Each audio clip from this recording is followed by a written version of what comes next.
In recent years, international sanctions have been used as tools for protecting democracy and human rights. Yet, their effectiveness has been undermined by regulatory gap, enforcement gap, and the complex strategy that have been used by sanction evaders.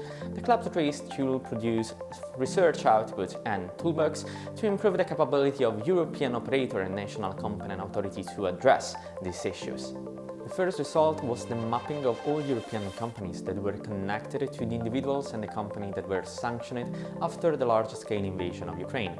In particular, Transcrime found that almost 10,000 of European companies were somehow connected to those sanctioned entities.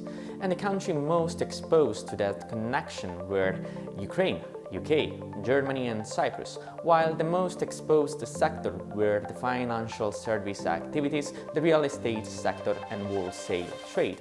In particular, those connections were intermediated by several other companies located in different jurisdictions worldwide. The Transcrime research team analyzed almost 100 cases of sanction evasion, finding different patterns. The first is that on average, sanction evasion schemes use more than 7 corporate vehicles, 1 out of 3 are shell companies located in different parts of the world. In particular, also legal companies were unintentionally exploited for this evasion scheme in relation to their lack of capability to detect suspicious activities. Very important actors in those schemes are facilitators, that generally are lawyers, accountants that are key for structuring very complex network and financial transaction. In particular, the most used financial transactions were banking transactions, while crypto transactions were observed in a minority of cases. The same level of complexity and transnationality was found among the case of high-level corruption.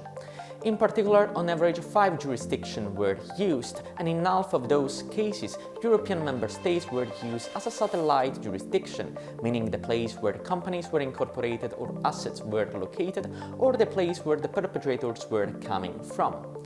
Overall, the most involved satellite jurisdictions were Switzerland, Cyprus, United States, British Virgin Islands and the Isle of Man.